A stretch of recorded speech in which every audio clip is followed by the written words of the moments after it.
Hello, good morning. It's Thursday, almost the weekend. How about that? We've got more of the same in terms of the forecast today. You take a live look outside right now.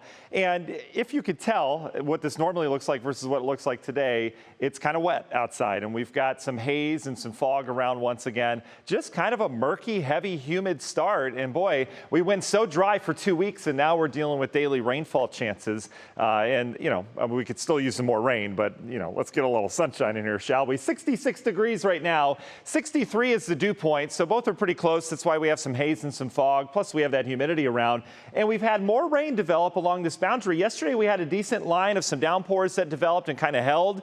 And this morning we've got more of the same. So you're waking up to wet pavement from Worcester into the Akron area, out towards Streetsboro, Kent dealing with some rain and wet pavement. That extends up into the Jefferson and the Orwell area in Ashtabula County as this deep flow of tropical moisture just continues to pile up over northeast Ohio. Compounding that is the fact that we've got moisture coming in and it's kind of butting up against the stalled out front. It's a weak front. There's not a lot of lift with it, but that's why we've had kind of this banded nature to showers over the last 2 days kind of set up. I would imagine we'll have scattered showers for much of the day today. Models dry us up nicely, but we just have so much moisture coming our way and that front's not really moving. So we'll keep scattered rain in the forecast, not for everyone, just like we had yesterday. Some cloud cover outside of that with just those scattered showers. All attention is on Helene down in the Gulf. We talked about this top of the broadcast. This is the latest as of 5. This is the newest update. Winds are up to 90, gusts to 115. That makes it a strong Cat 1.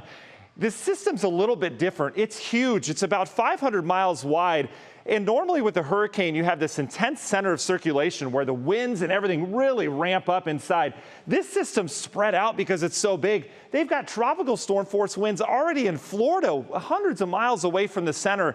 So that kind of makes it so that maybe this isn't going to reach Category 4 status because it's just so big. This whole thing has to strengthen. Either way, the impacts are going to be huge. And because it's so big and it's expected to make landfall now as a Category 3 later tonight, they're going to have impacts up and down the east coast and west coast of Florida alike from those strong winds. That impact goes up into Georgia as well, and eventually it heads up in our direction. Take a look at the futurecast of this system. If you have friends or family in Tampa, they're going to be on the better side of this storm system. I think hurricane force winds stay just offshore from them. This heads inland around 9:10 tonight. Tallahassee's here. They'll be on the better side of the storm system as well. But overall, they're going to have some impacts there, especially if the sidewall comes close to them.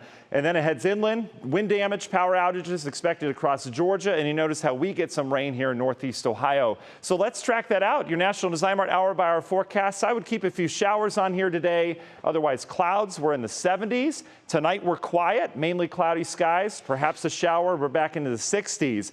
Then watch the winds start to pick up tomorrow. Nothing crazy, but it is going to get breezy as we get rain that tries to get in here tomorrow morning. It'll encounter a little drier air trying to work in, but eventually that will win out. We should get some good bands of rain coming through. Unfortunately, for Friday night football plans and your dinner plans, we'll have some rain around. And look at that wind. We've got gusts 20, 30 miles per hour, so breezy with some rain. And yes, these are the remnants of Helene that'll be moving up into Ohio as soon as tomorrow afternoon and tomorrow evening. Local impact should be fairly minimum. I'm not expecting anything crazy again, just breezy with some rain around. This system's going to get absorbed in an upper level low. It's something called the Fujiwara effect. I'm not going to throw that term at you at 5, but it's kind of rare that this system's going to kind of get absorbed into that and quickly go away. It's interesting how those two lows will merge.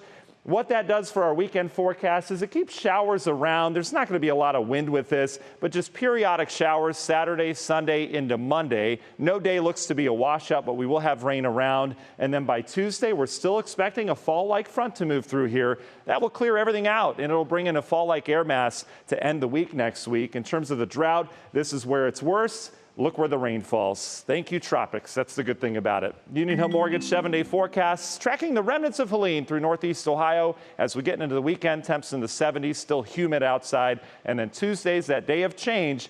Look at Wednesday. We're back into the 60s with overnight lows likely in the 40s waking up next Thursday. Dave? All right, Matt, thank you very much.